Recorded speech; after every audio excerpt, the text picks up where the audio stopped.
Hello guys, welcome back to my channel. பேபிக்கு 6 மந்த்ஸ்லேருந்து solid start பண்ணியாச்சு. இன்றைக்கி 9th மந்த் ஸ்டார்ட் ஆகிறதுனால கீரை இன்ட்ரடியூஸ் பண்ண போகிறேன்.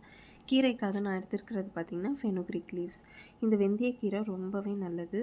இதை நல்லா 3 to 4 டைம்ஸ் நல்லா வாஷ் பண்ணிக்கோங்க. கெமிக்கல் ஸ்ப்ரே அடிக்கிறதுனால க்ளீனாக வாஷ் பண்ண பிறகு ஒரு 1/2 கப் அளவுக்கு பருப்பு, ஒரு சின்ன வெங்காயம், 1/4 ஸ்பூன் அளவுக்கு சீரகம், சின்ன டொமேட்டோ, ஹாஃப் டொமேட்டோ, 2 பல் பூண்டு, கொஞ்சம் டர்மரிக் பவுடர், சால்ட்டு, தேவையான அளவுக்கு வாட்டர் விட்டு நல்லா இதை வந்து பாயில் பண்ணி குக் பண்ணி எடுத்துக்கோங்க.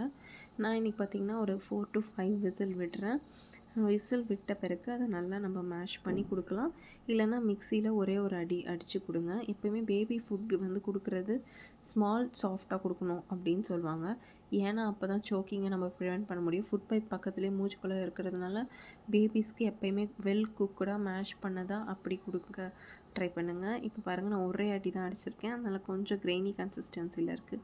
அது கூட நான் 1/4 ஸ்பூன் அளவுக்கு கீ ஆட் பண்ணிவிட்டு இதை நல்லா மிக்ஸ் பண்ணி நம்ம ஃபீட் பண்ணலாம். இந்த வெந்தயக்கீரை பார்த்திங்கன்னா ஒரு 100 கிராம் ஆஃப் கீரையிலே பார்த்திங்கன்னா நியர்லி 400 mg ஆஃப் கால்சியம் இருக்குது. அதுவும் அயன் பார்த்திங்கன்னா 8 mg வரைக்கும் அயன் இருக்குது.